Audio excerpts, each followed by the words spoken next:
This series is featuring a painting in Kenmore Square, and I'm talking about selection and simplification. You see the drawing in front of me. It's based on a series of big shapes of the billboard, the buildings, the tree, and the road. And then into that I added figures, cars, signage, etc. I'm starting with this raw sienna and burnt sienna. The sun is falling on the scene. A strong sunlight is falling on the scene, and there's nothing better to give a feeling of warmth than putting this warm color as a base. A large part of it will remain, some of it will get covered, but using this yellow ochre, or I'm sorry, raw sienna and burnt sienna helps to give a warmth to the buildings which are receiving the sunlight. It'll be a good foundation for the trees as well. So that's what I'm doing now, working wet on wet, adding the colors. I'm putting in a bit of the cad red light to give a flavor for the awnings, the brickwork that serves as a base for my figures, and cutting around some whites because this is a dramatic scene where we have a group of whites, light colors grouped towards my center of interest, strong medium tones surrounding them, and some darks underneath them in the shadows and so on. So here I'm trying to give a preparation for that. I'm going into the road now with a little smaller brush. Burnt sienna, yellow ochre used in conjunction with an ultramarine blue. I want to give a warm feeling to the road, so you'll notice that this warm color of either raw sienna or yellow ochre permeates all the mixtures. Even though this looks cooler, you'll see as it dries that the warmth comes out. What I'm doing now is identifying the crosswalks, again isolating the whites which are important to the scene, and starting to form that center of interest. You can tell where that grouping of white shapes is. It's already got a draw to it, partially through the linear work, the angles of the crosswalk, the angles of the building. They all swoop towards that center of interest. But here the bright white paper that I'm leaving is also creating that center of interest. Rather deep blue sky. This helps to, again, give us a feeling of sunlight on the day. I'm using just straight cobalt blue with maybe a little bit of that burnt sienna added for warmth, intensifying it near the top and diluting it towards the horizon so that we get a transition. Always important to put transitions in your big washes. If they remain too flat, they end up looking a little boring. So this is dried, and I'm moving into the second section, working on dry paper with thicker paint, much thicker paint now, resembling maybe half and half or light cream. And I'm adding cadmium yellow with some of that cobalt blue to create the foliage behind the signage. I have a good amount of control here since the paper is wet. As I bring down those colors, I'm very aware of the shadows, and I want to add that while it's still wet so that there's a softness to it. I'm showing a little bit of the branches underneath and isolating some of those bright greens to get a feeling of sunlight striking this tree, sunlight striking the building behind, and now I'm starting to connect the darks through the center of interest. This is an important principle. It always works well if your painting is relying on some darks around your center of interest. Connecting them really creates a visual integrity that makes the painting much stronger. The same goes for lights. If you have a number of lights, to leave them scattered is not a good idea. To have them connected through the painting as much as possible results in a stronger composition, a stronger center of interest. Everything is improved when you do that. So we're working on some adjustments here. I want this building to kind of turn towards the distance, so I'm adding a little gray on top of it. This distant billboard, which has been exaggerated based on what you see when you're standing in front of the scene. A lot of what you see here has been rearranged or manipulated, and that's what this particular tutorial is about, is showing how taking a few changes with your subject, making a few changes, using that artistic license can really bring more life to your subject, more interest. In this case, I've done that with many parts. I've made the billboard up there a little larger. I've grouped the signage so that it's more appealing and doesn't obstruct anything that I want you to see. I've raised up the Buckminster Hotel that's on the back left to help to shore up that left side. I've added awnings and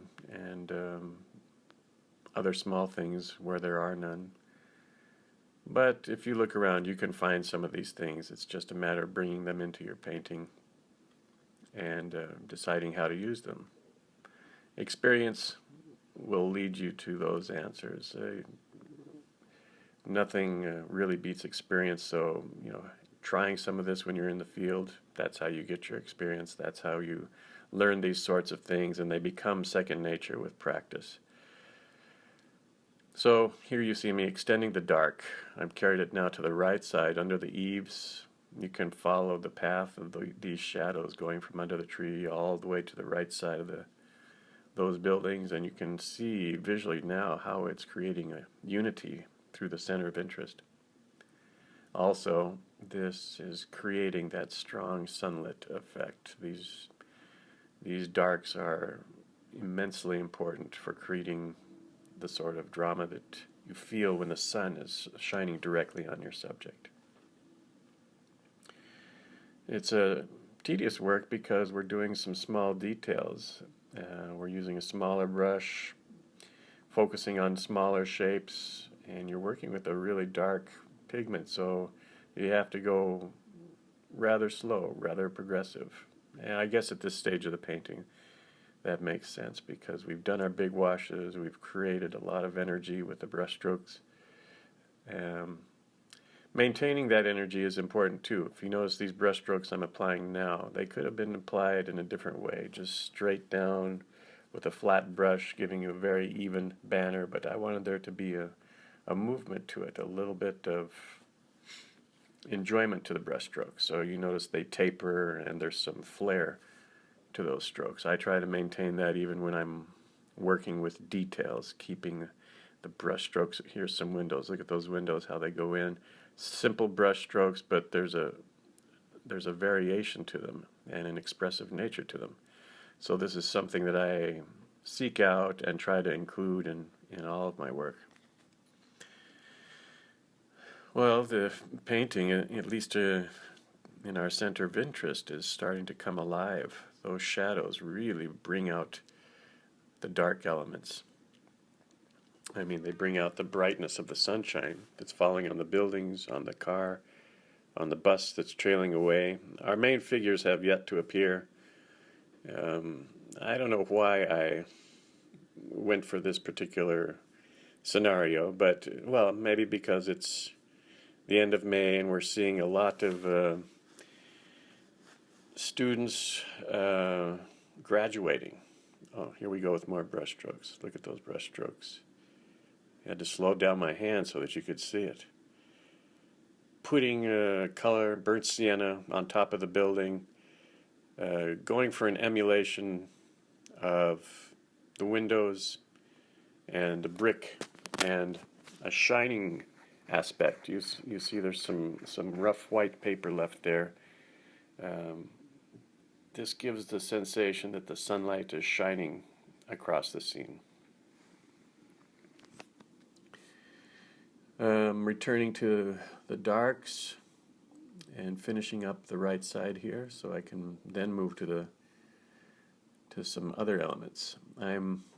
These whites have been left until this stage of the painting where I feel I can relate them to the rest of the painting a little better. This was a deep green sign, a directional sign, and if I add deep green, it's going to disappear into the foliage. So I'm just putting a little bright green and washing it out. I don't want it to say anything in particular. I'm just interested in the color and the feeling that it's sunstruck. Those qualities matter to me in this painting, not so much showing that it was giving you directions towards Beacon Street. So, you know, these are, I guess I would call them artistic decisions. It's up to each artist to decide how they relate those sorts of elements, how much detail they include, and more importantly, where you put that detail. Where is it going to be of best use to you? Here's that iconic Citgo sign. I'm doing the same sort of treatment, a little water beforehand, placing that distinctive triangle of red. And I'm doing it in the same fashion. You see some broken edges. It's not a perfect triangle. I don't want it to be. I want it to be seen, but I don't want it to be dwelled upon. This is another little kiosk. These signs have popped up around Boston recently, and they're great visual elements to any scene. They contain posters, and they pop up here and there, and I find them a great visual piece of the puzzle, as it were. I like to include them when I see them. Well, here's our graduates. They're starting to form now. They're walking towards us through the crosswalk. They're bright red robes. They're graduating from Boston University, which colors are, I guess their colors are maroon and gold. I'm changing that maroon a little bit and adding a bit of cadmium red to it. I want them to be a little flashier. And developing the figures, coming through that center of interest. A nice, bright element. Human figures walking through the crosswalk, coming out of those shadows. They're the main figures, and I'm putting them in the painting now because everything else has been kind of leading up to this. Small, detailed work, but I think adding it at this time makes it an easier process.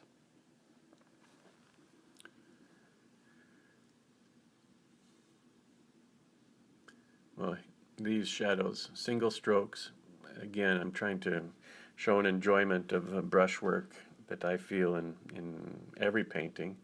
So I place those brush strokes as though they were calligraphy. Try to imagine what sort of stroke would work best, and then mix up the color that I think is going to work, and then apply that stroke and leave it. I don't try to alter it. I try to leave it and move forward. Here's a graduate. He's running through the scene. This kiosk works perfectly as a frame for this figure. He's running. I think the bus is pulling away, so he's going to miss his bus, but it's a nice thing to include. It adds a little drama to the scene and a little frenzy, which I like. We're adding details around our figures, windows to the bus. We'll be adding some public lighting shortly to kind of finalize this center of interest. Here's our crosswalk sign. These pigments are neutral tint mixed with a bit of burnt sienna, or in some cases ultramarine blue. The neutral tint is a black color, but it has no warmth or no coolness, so it's great for tinting your colors if you want to gray down a blue or gray down a red. By itself, it works fine as a black. In this case, I'm using it as shadow color, as a way to paint the public lighting, as a way to deepen shadows under the awnings or under the trees.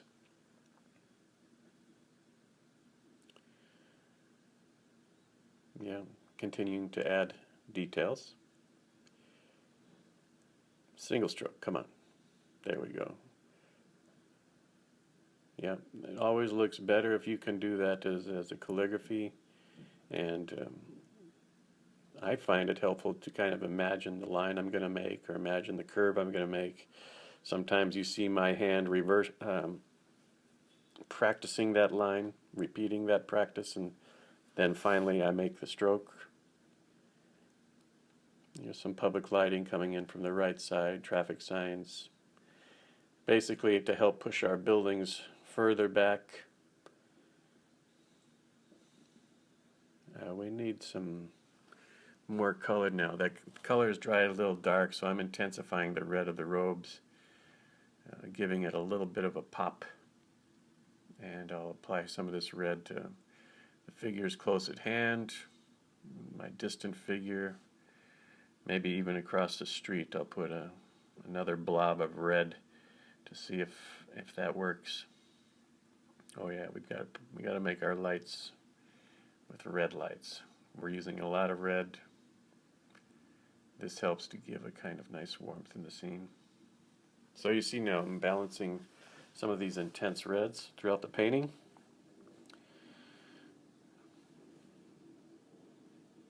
Coming up to the I'm going to add some whites just to give a little zing in the robes. There's a white shirt underneath. I need some highlights on the shoulders. These are single strokes that help to make this center of interest just a little stronger. Having this white right on the shoulders, through the body, is a great way to connect these light areas. As I was talking in the beginning, we need to connect the darks and, if possible, connect the lights. Makes a strong integrity through our center of interest.